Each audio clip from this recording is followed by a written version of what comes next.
All right, we'll go ahead and get started. Good afternoon, everybody. Welcome to today's webinar titled From Demand to Delivery, Aligning Operations and Marketing for Growth in 2026, presented by OuterBox and hosted by Metal Forming Magazine. I'm Brad Coogan. I'm the editorial director here at Metal Forming at the Precision Metal Forming Association, and I'm pleased to be your moderator for today's session.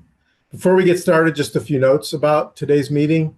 It is being recorded for archiving, and that archived recorded event will be posted to our website within the next few days.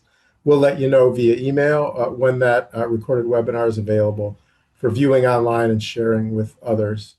Also, all of the participants in the meeting are in listen-only mode, which means that our speaker today and other listeners won't be able to hear any audio from your site during the program, but you do have the ability to communicate with us by submitting any questions or comments you have using that question box, which is located down on the bottom panel of your control screen. If you don't see that Q&A button, if you click on the More button, the Q&A button then should appear on the bottom of your Zoom screen. So then you'll simply type your question to us, and we'll address it as soon as we can.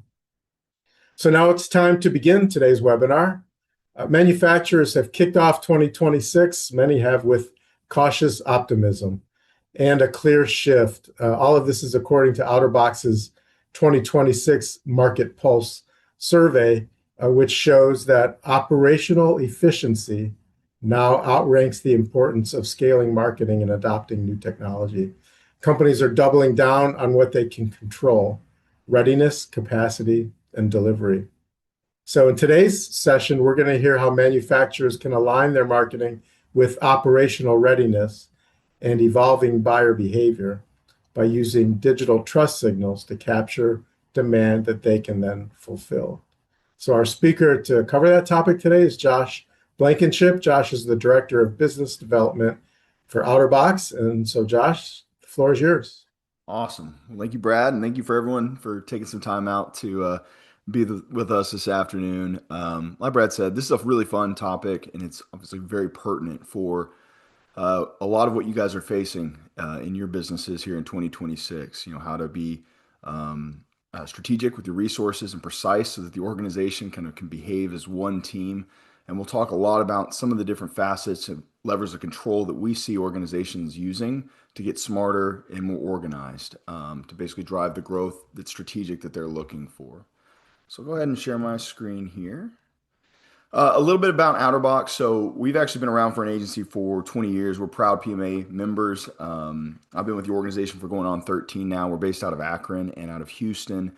We are a full service digital marketing and analytics agency that's getting more and more into AI development and AI visibility, which we'll touch on as well today. And the majority of our clients are somewhere in the industrial space. So they could be manufacturers, they could be OEMs, industrial service groups.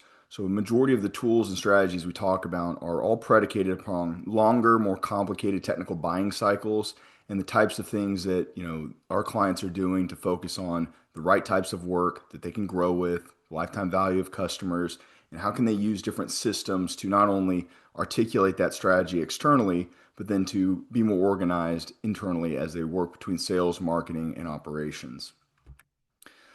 So the coverage that we have here is everything from SEO, GEO, which is about visibility and AI tools, to paid media, paid marketing, email marketing and automation, website design development, user experience, AI, chatbots, and agent development as well. And then analytics, which is really kind of the rock bed of the qualitative aspects on lead generation and strategic business growth, which will focus a majority of our tactics and strategies around today, and talking about what different groups are doing to leverage analytics as kind of the foundation for all the resource planning and guidance that they put into the business. So really why this is so important, and I think everybody here could probably nod along, is that we all work in organizations that are complex.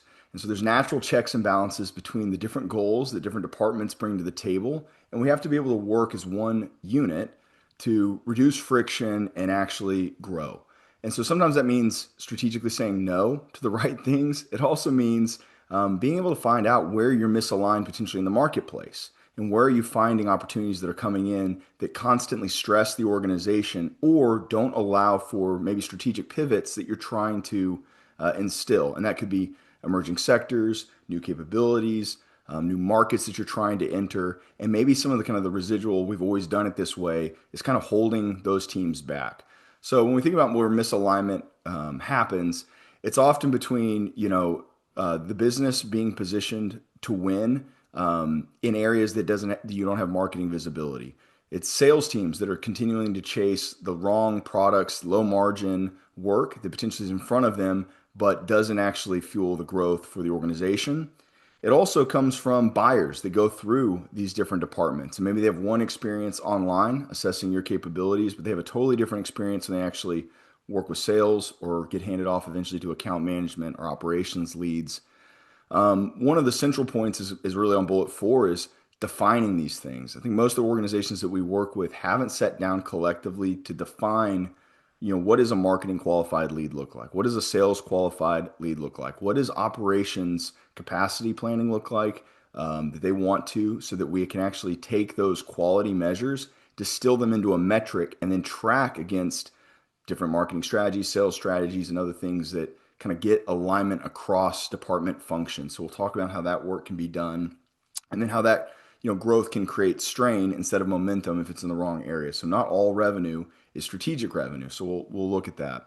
And Brad mentioned this on the jump. We survey over 1,000 of our industrial clients in a market poll survey, and 39% of the businesses said improving operational efficiency is their top priority in 2026. And that was over the 28% that said focused on scaling marketing and sales.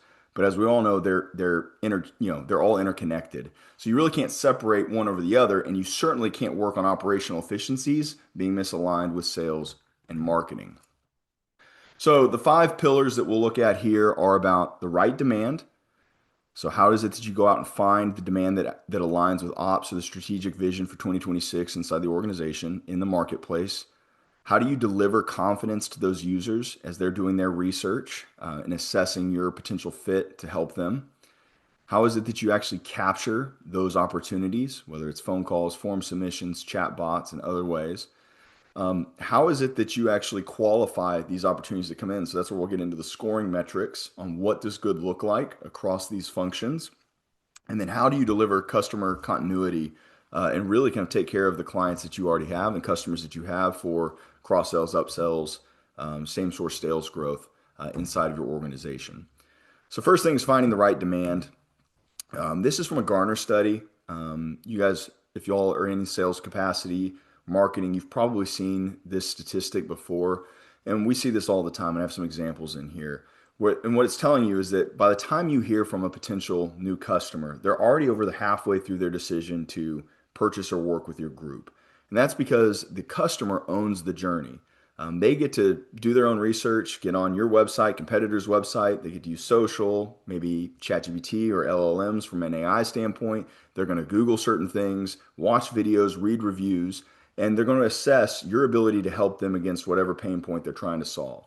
If you do not meet that standard in their mind, for whatever reason, they often don't call to clarify with your organization. They just hit the backspace and go with someone else that met that perceived standard. So majority of the battle for new customers is won or lost before you even get to talk to them. So this is why analytics and understanding customer journeys and how it is that you generate opportunities as a business is so critical, because if you don't have that foundation, you don't know which levers to go pull on that are actually feeding the strategic growth that you're looking for. And I would argue, and we're continuing to see this start to emerge, that AI is making that even more challenging. That's empowering users even more so. And technical buyers, procurement agents, engineers love these types of tools in ChatGPT, Perplexity, Claude. And so them embracing this technology makes the standard and threshold even harder to be found and be relevant in this new emerging age.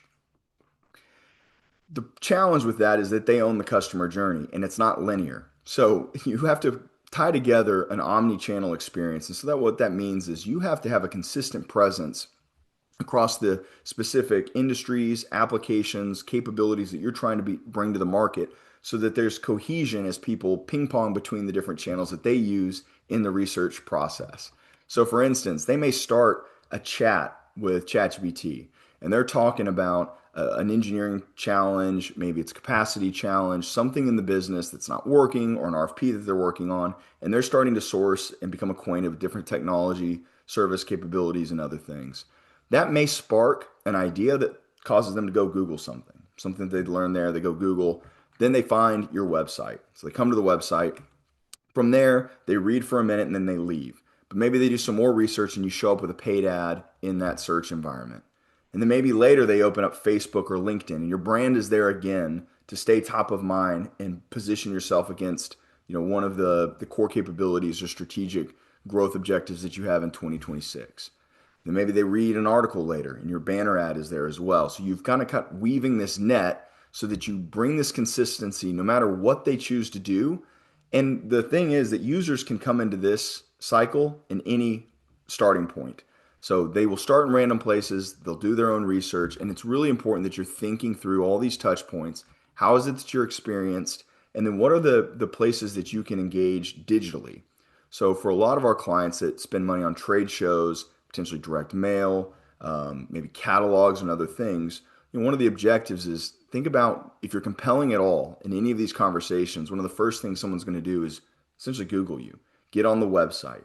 Maybe they scan a QR code. So you want to think about what are all the places that you spend money in strategy and what are some areas that you can bring in a digital touch point because then you can cross over to some of these other channels and pick up and continue to nurture the messaging and the strategic framing that you're trying to push as a business. So people go through this and eventually convert. So your job is to kind of lay out where are all the places that we participate in the market.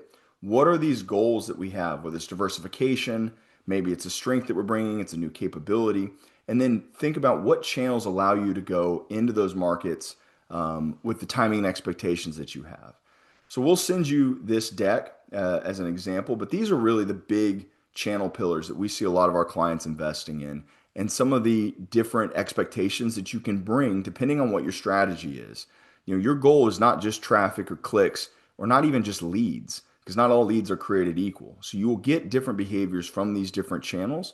And so we've laid out here, some of the pros and cons or how you can start to think about these things. So for instance, if you're thinking about demographic targeting, maybe there's industries, job titles, certain accounts you're trying to break into. One of the great places you can go with that is LinkedIn as a social play. Now, the thing that's great for is reaching the right types of organizations that may align strategically with what ops is trying to do and where you're trying to grow. The downside is the timing's not always right. So you think about that's one of the hardest parts in marketing is the timing right?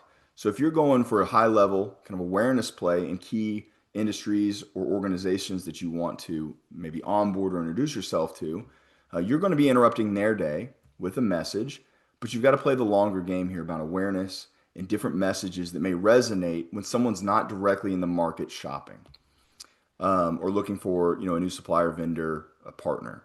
Think about video and display, how that's really good at explaining certain capabilities, being able to get your sales pitch in front of people. YouTube continues to grow.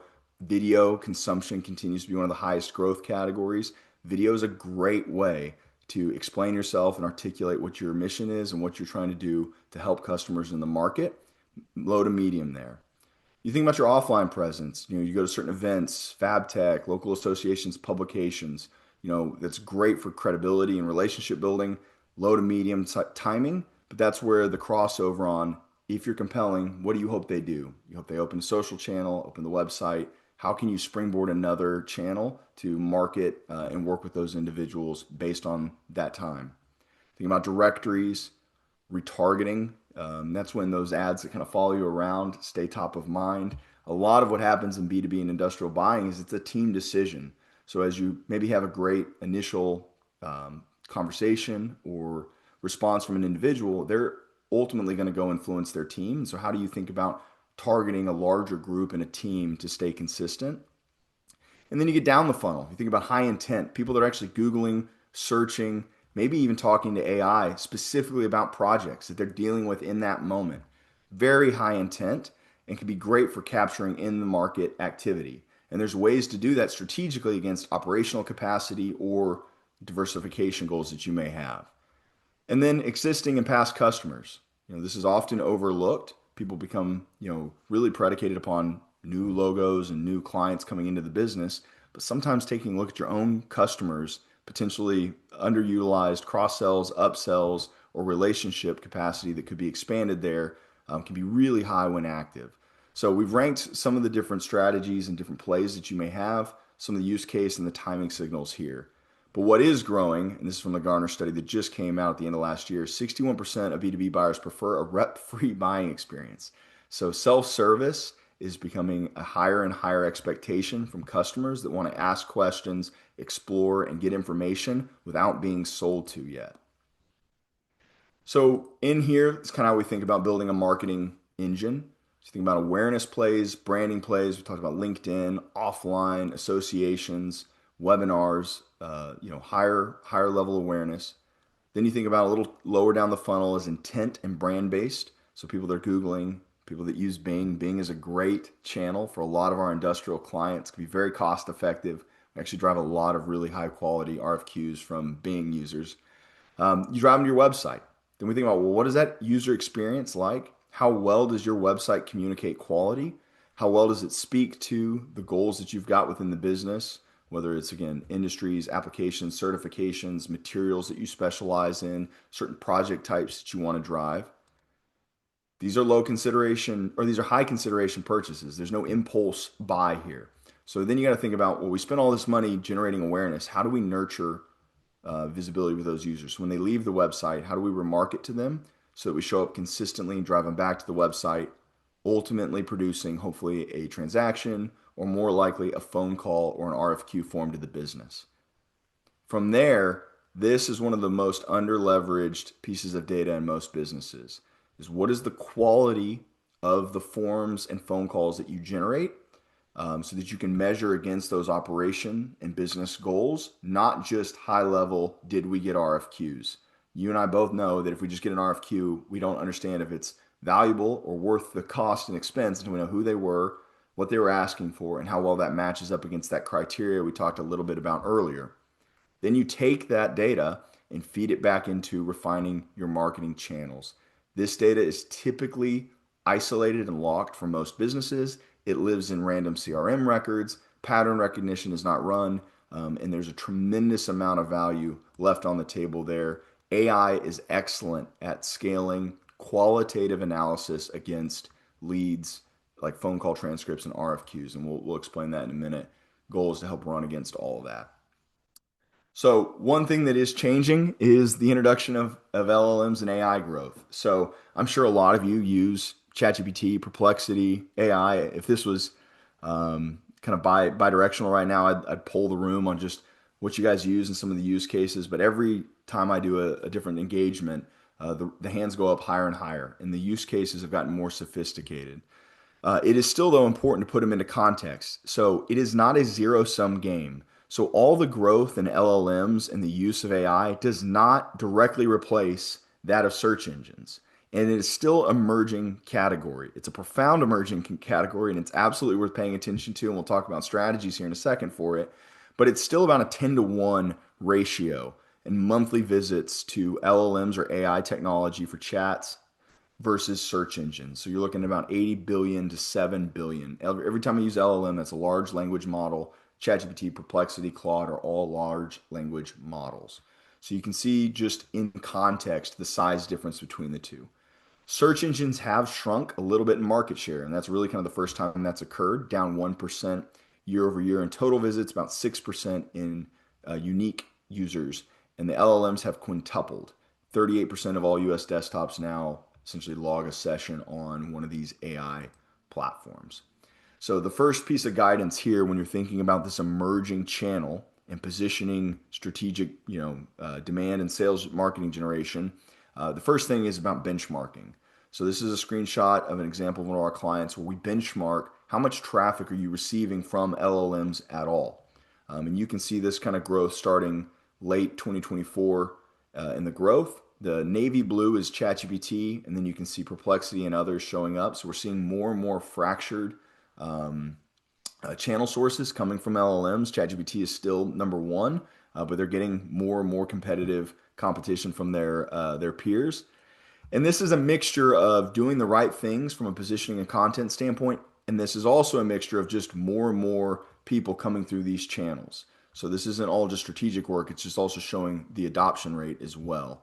The Similar Web, which reports kind of traffic dissemination, AI platforms generated over 1.1 billion referral visits, and that was in June of last year. That was up 350%. So if you haven't yet gotten your hands around how much traffic you're receiving and from which of these channels, that's an easy first place to start. So when you're doing your strategic planning, you can figure out how much these channels matter to you, if at all, in your current state. But that's traffic. And the focus of this talk is about alignment that goes deeper than just superficial KPIs. So it's about leads as well. And this is a screenshot. I'll get more into lead scoring in a minute. This is one of the platforms that we use, but this HubSpot, there's other tools out there. You may have some in your business that have attribution or could be configured to get attribution for where you're getting leads into the business from. And so this is from a client in the industrial space getting Copilot and ChatGPT leads, and they're actually scoring out well. So it's not just research and traffic and middle schoolers copywriting papers and no longer writing them. There's legitimate work being sourced and won out of these channels now. Microsoft reported that Copilot assisted journeys are 33% shorter than average. So we talked about that kind of crazy halo earlier of people ping-ponging this customer journey together. LLMs and AI are allowing for a lot more of that discovery to take place in a centralized location, and we're seeing shorter, more precise journeys come from these platforms. And there are ways to now track, just like you maybe have tracked visibility, say with keywords and other things in search engines over time, where you can now track prompts. So you can come up with a list of prompts and maybe how some of those key personas behave, the kinds of questions that they may be asking that you're uniquely positioned to solve. And you can track then performance and visibility against those kinds of longer form prompts over time. And that really can sit in that more strategic bucket. What do we hope to get calls for? What kind of certifications are under leveraged? Where do we have capacity or idle machine time? How do we focus those operational gaps or areas where they're primed for growth into prompt behavior that we know is important, and then benchmark our visibility so that we have a growth plan in those strategic pockets. The other thing is that search engines themselves have had to disrupt their own product to keep pace. So if you've done any amount of Googling recently, you've seen these AI overviews. And these AI overviews are kind of counterintuitive. Google is having to respond to disruption that's coming from AI platforms. And they're giving more and more answers directly on google.com, so you no longer have to click into a potential website to get certain things answered. The good news is, as long as Google doesn't start stamping metal, at some point they still have to connect with a provider of some services or equipment. But that journey does change. So here's an example of an automotive metal stamping manufacturer. You've got some paid ads at the top. You can see some of the different groups, and then you've got this AI overview. So what's wild is everything you see above the screen is actually, there's no organic listings. It's all paid real estate and AI overviews. That's worth noting because just at the top line here, want to kind of talk about the shifts that we're seeing that are impacting our clients and what they're feeling in certain areas given this change in technology. So that AI overview, what we're tracking here, and this is for our own website, the blue line are essentially searches that have one of those AI overviews present. So you can see about the end of quarter 1 last year, a large uptick in that feature being present across Google searches. So what that means is potentially your brand used to have visibility in some areas where users would click into your website to get further information. There's very likely a large percentage of those same searches where users no longer have to enter the site to get their questions answered. So that changes your ability to kind of hook in and communicate your value and your brand directly to users in some of those places. So for us, we actually maintained and grew visibility, but we got less clicks. And so for full transparency, this is our year on year. We had 16 million impressions, went up to 33 million impressions, meaning our website was visible within search engines, but our clicks dropped from 38,000 down to 27,000 in that time frame. So you can see how that pattern kind of separates visibility from clicks.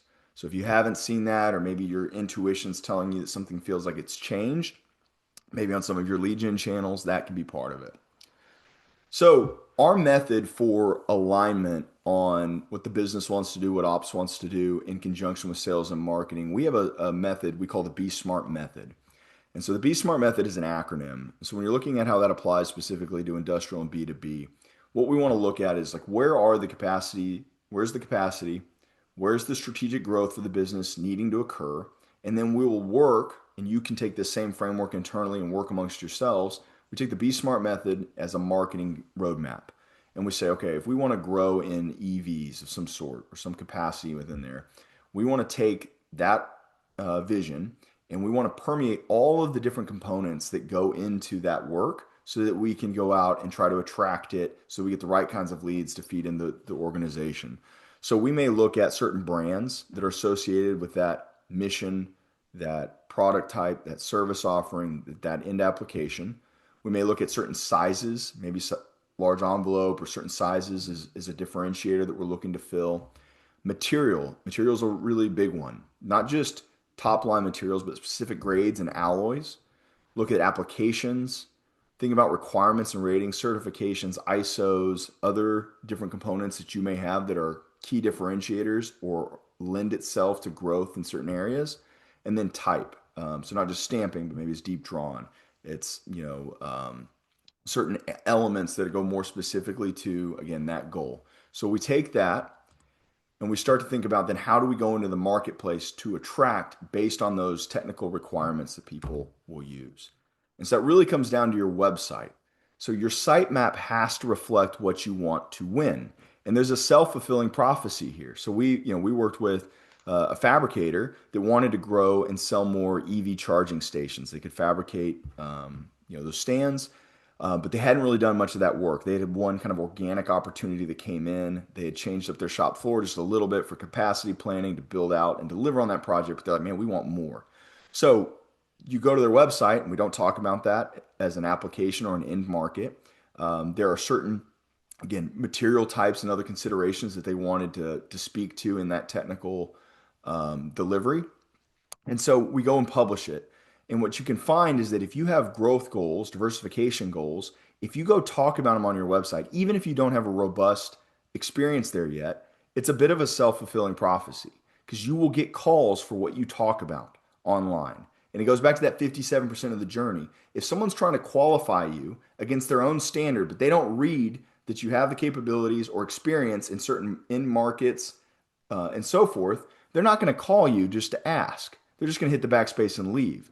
So it goes both ways. You can talk about where you want to grow, even if you haven't grown there yet. And that is one of the things that can allow you to actually start driving more of the right opportunities to fit that goal. So step back and look at your sitemap. Use that Be Smart method. Do you talk about the sizes? Do you talk about the certifications that you hold? The material to an adequate depth? How robust are your certifications? Are they just barely mentioned on the About Us page? Are they in the footer, the header?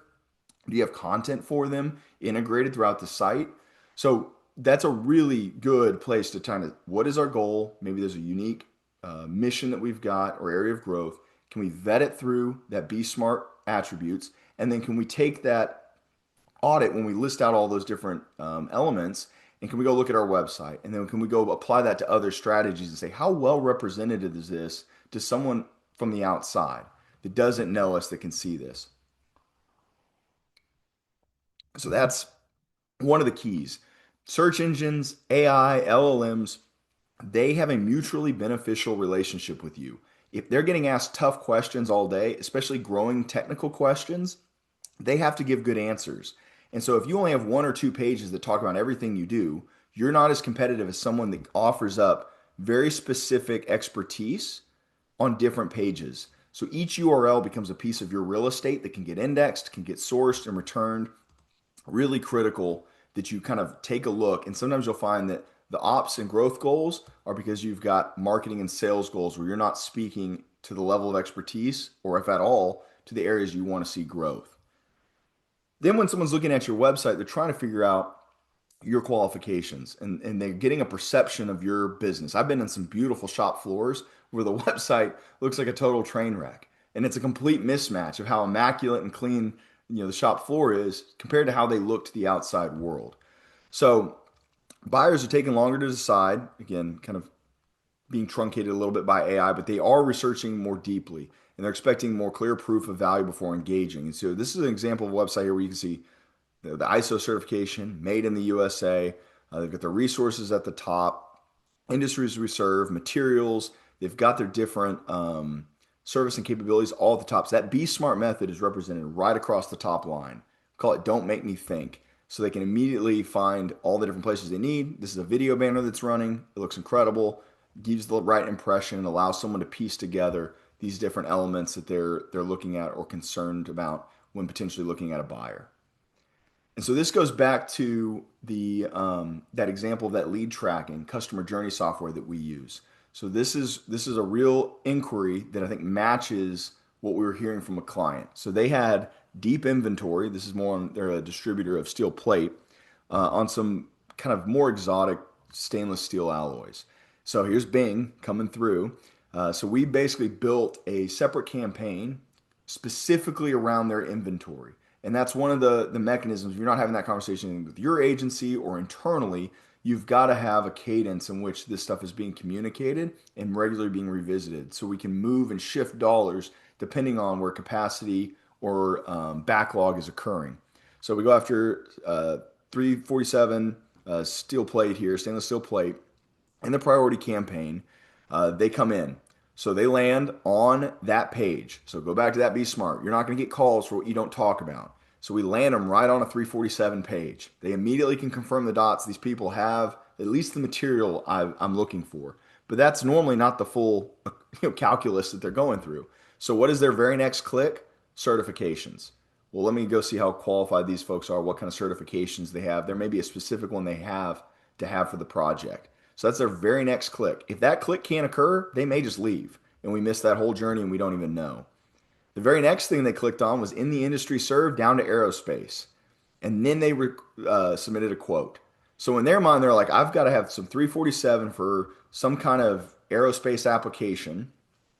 It's got to have some certification requirement with it as well. So when they're beginning to source this, they're going material first, yes, check, but do they even have the certifications as a non-starter? And have they ever worked in my field before? Because I don't want to be the first person, that they've ever worked with in aerospace.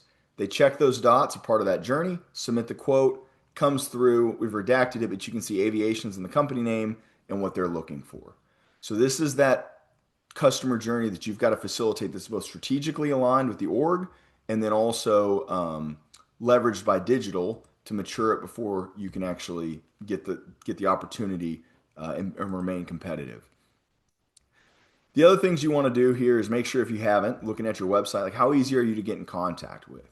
And I've been a part of some really cool A/B tests and other experiments where we change the color of a button and it helps somebody drive more conversions. But it's really not that like people can't help but click on an orange button. Give people more credit than that.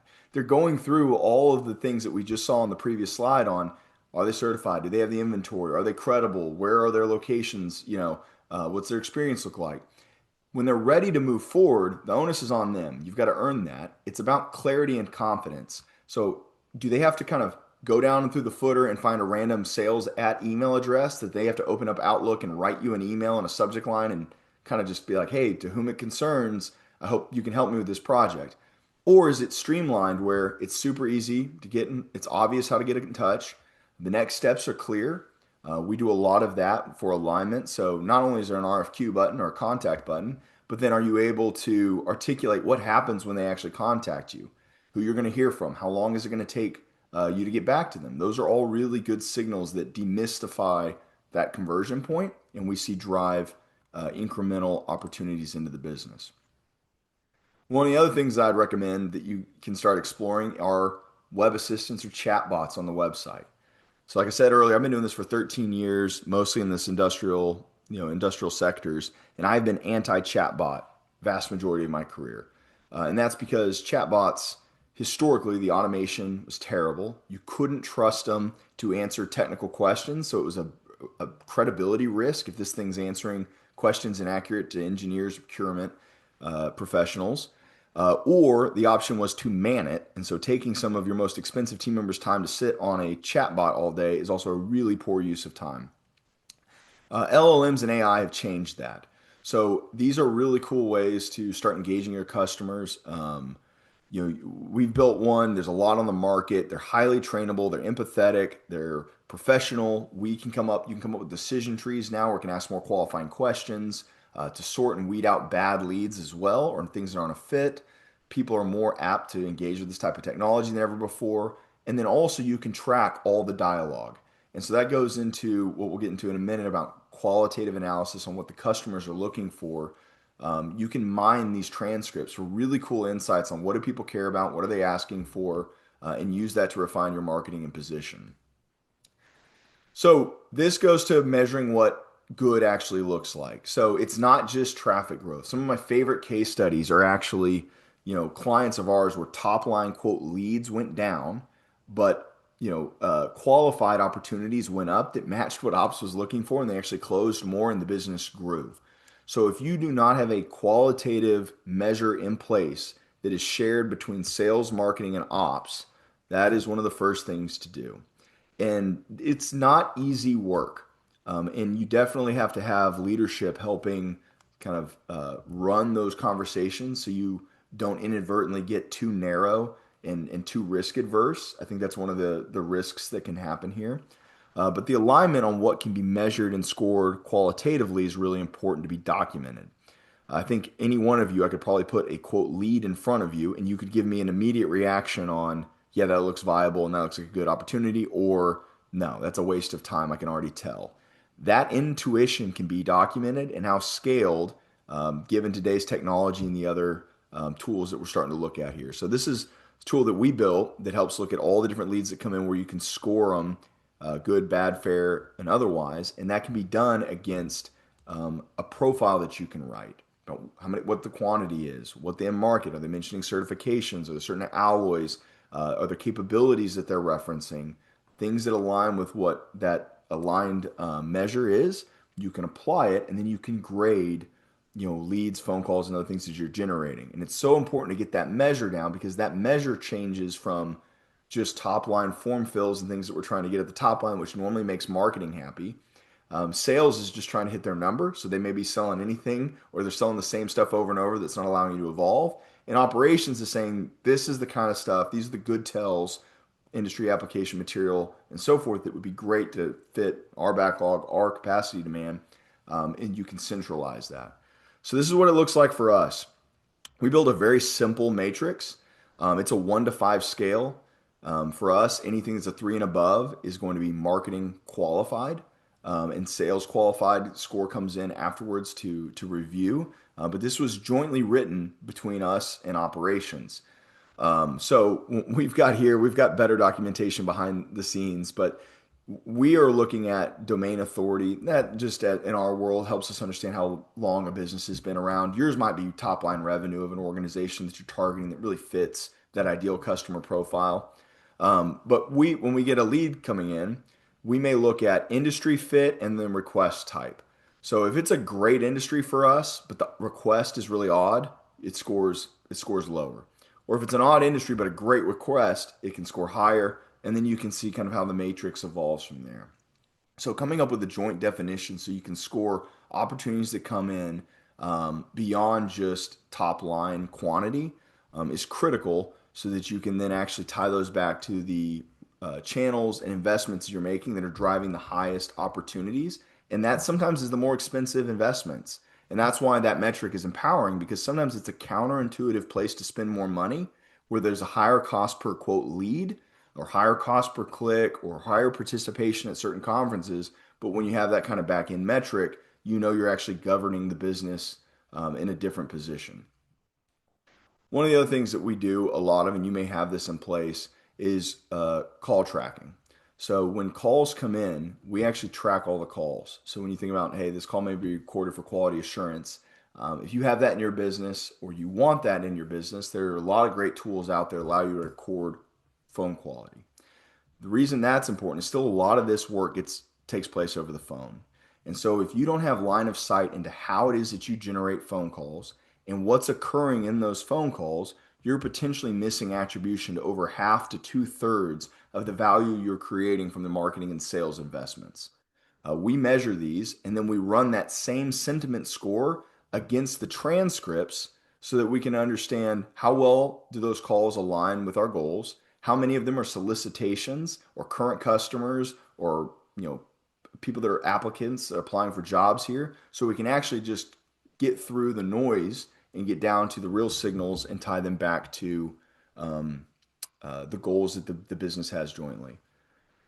So when that is occurring, you want to strengthen that handoff for marketing, sales, and delivery. So in AI, and if you've got AI infrastructure in your business or you're looking to build more of it, one of the great applications like I talked about earlier is taking these qualitative analyses to scale.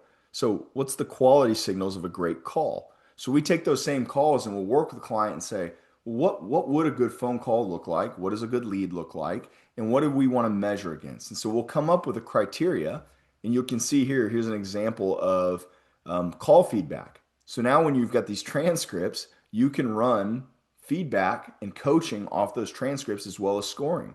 So AI can summarize what did the buyer care about, what flags and objections occurred, is there better talk track and other things. So for here, this is one that we ran for a client. The discovery could have been better.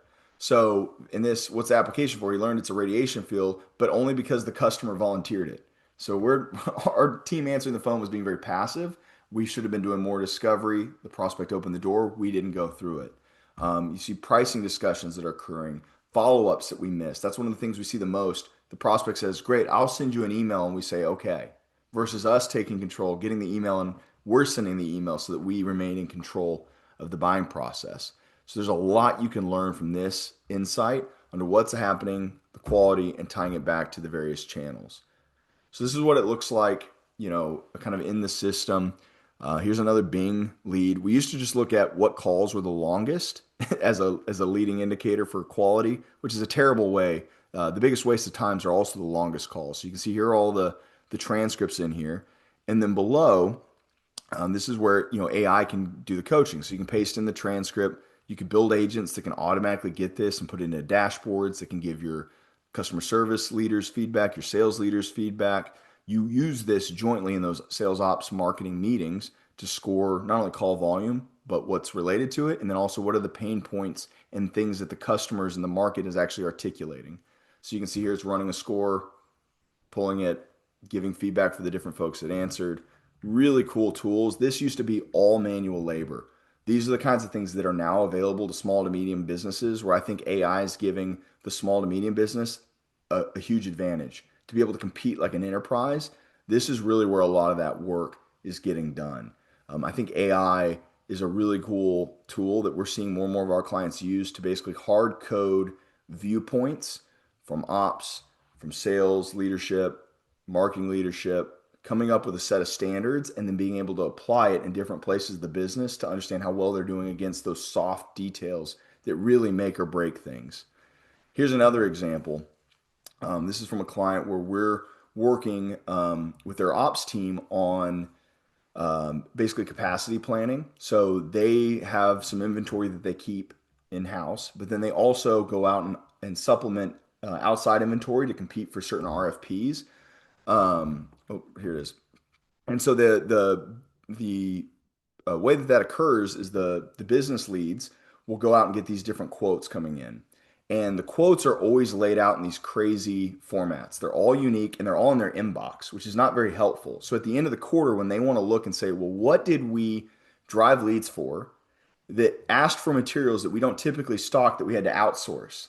Like that's a great question that is kind of at the heart of what we're trying to talk about today is all three of those impacting each other. Marketing's driving in things, sales is closing stuff, ops is having to balance in-house inventory with augmentation from outside, and then they want to do an analysis on that. Historically, that means random emails with different PDFs locked in their inbox that you can't really mobilize. So AI, again, is very good at this type of work.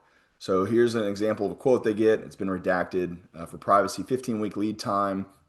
They're buying some mesh here. In particular, this mesh is 1,100 square feet for $44,000, and it's made up of about 67 different sizes and dimensions and quantities. So, we're able to build an agent that can take a look at those PDFs and then essentially run an analysis against it to organize it. And you can then do this at scale, save this into a database, and help make sense of this noise that could then come back and impact marketing, sales, and ops. You may make a shift in either direction. So here's the key details: tolerances, lead time. It's automatically breaking down all of the line items on that quote, um, into a table here, and then it's going to give a little summary. They love price per square foot, so we made it do that calculation automatically, terms and freight included. And then you can convert this into all sorts of different things. We'll convert this here in a second to a CSV file so that it can be saved in a database and then can be used later for inventory planning. Or you can go back upstream and say, guys, we're consistently getting leads for stuff that we don't have, and we need to look at how those transcripts and the other elements to say, well, why are we getting these requests? What could we change in our keywords, our targeting, and otherwise to maybe change that or start stalking it? So that's an example. Last thing here is really kind of the growing through customer continuity, and then we'll end with a little bit of a roadmap that hopefully take some takeaways for you all to act on maybe what's speaking to you the most today. So growing through customer continuity, this is your customers are your owned audience. This is one of the most under leveraged groups that we see in most businesses that aren't utilizing email automation to facilitate a great customer experience. So we have mapped out here kind of the life cycle that we often use as a roadmap to kind of get a baseline in. But it's everything from when someone contacts you that first time in the business, submit an RFQ. What do they get from your business? Do they get a welcome? We call it a welcome series. So it could be a drip of 3 to 4 emails that we're going to drop to them over the next month, talking about different things about your business, capabilities. Maybe it's testimonials, like other things that may be useful as you enter, again, a long consideration circle. Maybe it's when you deliver the quote, you want to fire off a different kind of thank you email, or you want to follow up some different nurturing and automation to help stay in mind once the quote's delivered.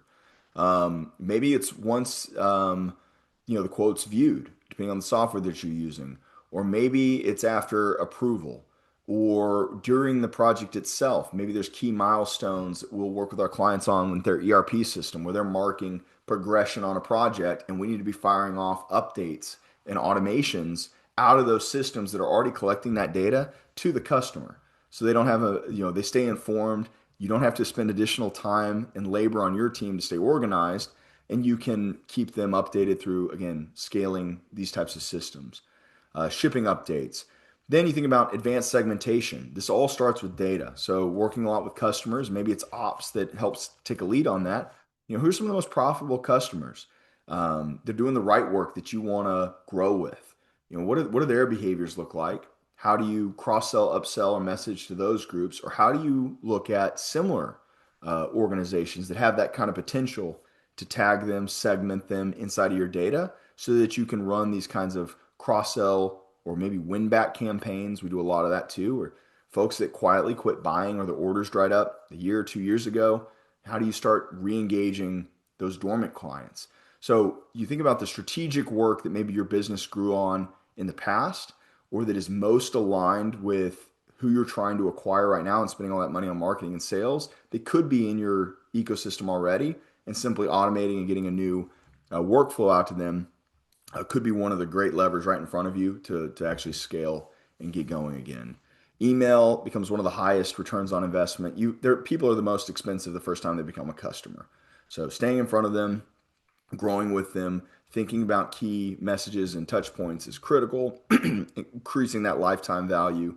Email is a big way that gets done. And again, you guys probably already know this from the statistics and the study that we did as well. 25 times harder to acquire a new customer than retain a current one. So email, SMS, texting, certain applications, that's been a great fit for VIP type touch points and other things. Could be a good fit in your business. This is highly under leveraged. There's a really cool way to kind of deploy this and scale personalization and outreach. All right. So the last thing here, this is the final takeaway. So if each one of these subjects, as you probably already can tell, could be a whole, discussion in and of itself. So just depending on where you're at in your business, here's some of the things that we would recommend. First is channel mix and timing, like we opened with. If you've got certain goals for the business or ops, like, where are you going to find these people? Where are you spending money currently? Where do you capture that demand? List them and rank them by return and basically timeliness. AI and LLM discovery. So if you don't have a handle yet on even baseline data, how much traffic you generate, do you guys get leads at all from AI and LLMs yet? If so, where and which ones? Benchmarking and just getting your head around that is critical. Next 5 years, I can't even imagine what we're going to see as far as buyer behaviors and changes there. Lead quality. Lead quality is everything. And lead quality is a joint metric defined by sales, marketing, and operations. So if you're a leader in any of those departments, maybe a business owner, bringing your teams together, how do we define this? Coming up with that articulation jointly. And then AI is a great way to then apply that standard of quality at scale. And that's what's really exciting about this work that hasn't really been available in the future or in the past as much. Website trust. Take your website, run it through that Be Smart method. Do you show up and talk about the things that you want to grow with and places you're trying to be strategic? If not, what are those gaps? That's a big way that you could be holding yourself back. Attribution and measurement. Everything that you measure can be improved. That's what we're talking about with some of these tools. Lead quality, attribution to know, did I get it from a Bing ad? Did it come from ChatGPT? Did it come from Google? Did I get it from LinkedIn? You have to be able to answer those questions so you know where to invest or maybe reallocate funds. AI for sales execution, using it to help standardize responses, analyze quotes. We've got clients where RFPs that they're responding to, they're able to actually put some of that into an AI knowledge base and upload RFQs and get answers about capabilities that are more accurate. So that helps increase sales quality and ops alignment. And then email life cycle. How do you drive that second order, increase the lifetime value, those kinds of things. So emails are a huge category in and of itself, but a major opportunity for a lot of our clients. So there's my email. If you want a copy of the presentation, or if you're looking at your screen, you can also shoot that QR code. There's a little form you can just drop it in. I'll send you this. And obviously, if there's any questions or a follow up that you would love just to kind of explore this, go deeper, we'd love to make ourselves available for it. So with that, Brad, will turn the floor over. Excellent. Wow. Great presentation. So much information to cover Thank in you. such a short time. Thank You you. did a great job. But we do have some time for for questions. We got 7 or 8 minutes. So fire away at Josh. Use that Q&A panel, and I'll forward your questions over to Josh here. We do have one already that came in. Excuse me. So with AI search and all the channels working together, Josh, how do you even begin to prioritize and know how to actually turn your marketing into revenue and not just visibility Sure. alone? Yeah. So, I mean, I think it really comes down to that initial benchmarking. So, if you don't, it starts with analytics. So, if you will implement first an analytics standard that can help measure volume, but then can also give you that qualitative insight, that's where you can actually start to separate some of the noise from the quality signals that you're looking for. So I would say it starts with just that foundation. Once you get the data, then you can interpret value, no value, worth paying attention to, not, and then use that same standard on, well, what's a winnable business look like that we actually want to? Where does that scoring? And then spend your time and efforts where that's occurring. So you're not just generating leads, but you're actually attracting That's the right. right opportunities at the right time. That's right. I mean, we have turned off some campaigns that generate on paper the most leads, quote unquote, at the lowest cost because they all graded poorly and they wasted everybody's time. But until you have that measure, you're essentially turning off the best performing campaign on paper, which is not a wise move. So that's why Right. it changes everything once you take the hard work to define that and apply it. Right. So when it comes to what manufacturers are actually promoting and what they're prepared to deliver, which Yeah. may not be a match there, right? So what are Yeah. the gaps there, and how do companies avoid that gap? Yeah, so I mean, I think it's that shared definition again. It's kind of an example like we shared with the quoting and the supply that they're having to augment. So it's Right. like when you're able to say, here's a pain, like, and that's what's kind of cool about this work. If you've got the right team culture, is everyone's got the right gripes. Sales is gonna have the right gripes on ops can't fulfill. Ops is gonna be plenty to say about what sales is selling and bringing in and so forth. So you got to bring them to the table. You got to get all that on paper because then you can look at and say, okay, well, the frustration is having to go source this material. So now, okay, let's measure that. And then let's tie back why are we getting those opportunities? And is that an ops challenge that we should solve? Or is it a marketing sales thing that's driving the wrong inquiries constantly? And then you can trace it back. So it's that teamwork and documentation that start it. And then it's that analytics foundation that actually allows you to trace kind of the breadcrumbs and then work on where that's occurring. And if you don't have that, you're just guessing. You don't actually have metrics to stand behind. It's all just kind of nice talk. The meeting breaks, and then everyone goes and does what they always do, and the business stays stuck. This whole industrial marketing just seems like it's such a rapidly moving target these Yeah, days, and I'm guessing that some of your clients, some of the people on our webinar with us today, yeah, probably feel like they haven't even started this journey yet, and yeah. it's pretty overwhelming. Especially when you start considering the jargon that's involved Sure, and the way sure. how quickly things are changing. What do you say to companies that are maybe overwhelmed might not be the right word, but maybe a Yeah, little intimidated about this technology that's moving in so quickly? yeah. No, I mean, I think it's completely fair. So I think that you could take some solace in that no one's got it figured out. Um, we're all barreling into the future together no matter what. So any progress is worth doing. So it's like, yeah, this is overwhelming. But if you've got trusted partners and consultants that can help you at least do some of the measurement and step back, then you can kind of start to measure how important, how far behind, what are those gaps, and how do we work, on these together. I think if I'm if I, I'm a small to medium business, which we are ourselves, and the majority of our clients are. I think AI should be very exciting. The technology should be very exciting because this is the type of resourcing that the enterprises have always had. And they've always had the advantage over us because they can have an army listening to calls, grading these things, implementing ERP systems that you could never staff. And so this type of technology allows you to punch above your pay grade now. It allows you to augment your team. So I think there's a lot of fear of replacement, but it's like, no, we can get a team of 10 to behave like a team of 15. So that's not replacement, that's, acceleration. And then two, you think about some of the knowledge gaps. It's similar for us. Like I don't have any MBAs on my biz dev team, but I can get them to think like an MBA now because I can give them those tools. I can get them to think like an engineer or more closely too because we can use this type of technology. We can, instill some of that in the agent code and do certain things to output and advance the critical thinking. So it's a lot. It is, but I think you should be more excited than afraid. Yeah, I hear you. So personally, and maybe this will be our last question, but we Sure. do have some time left, so go ahead and use that Q&A panel. Just personally, what should we know? What are the top three or four things we should know about generative search versus what we're so used to with Yeah. SEO, which Yeah. Yeah. I know So that's a no, it's a great question. So for generative search, you're basically talking about these longer form AI chats that we're now conducting. So a couple things. A typical search phrase is like 3 to 4 words.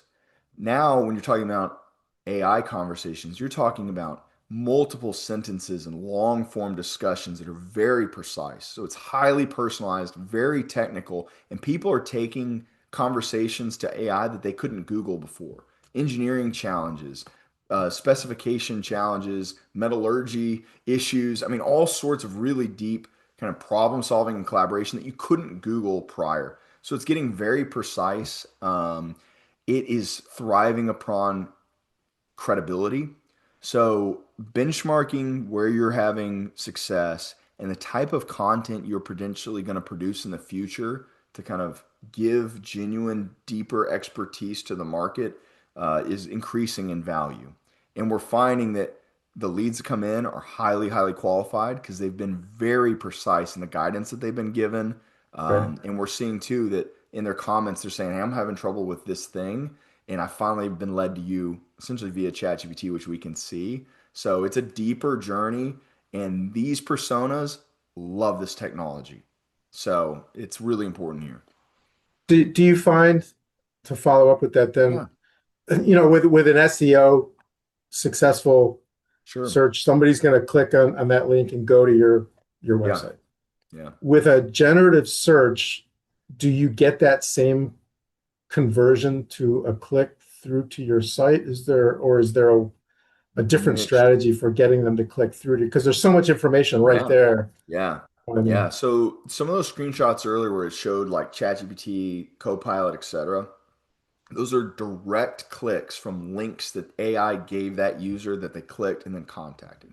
So that flow exists. But the larger implication still is education that then when they're ready to go source, we're seeing a greater aptitude in the AI itself to say, help me find someone that can do that now in Houston, in Akron, et cetera. That is increasing. That's when you get the links. But okay, also we're seeing things like, oh, well, your challenge may be solved by this other manufacturing capability.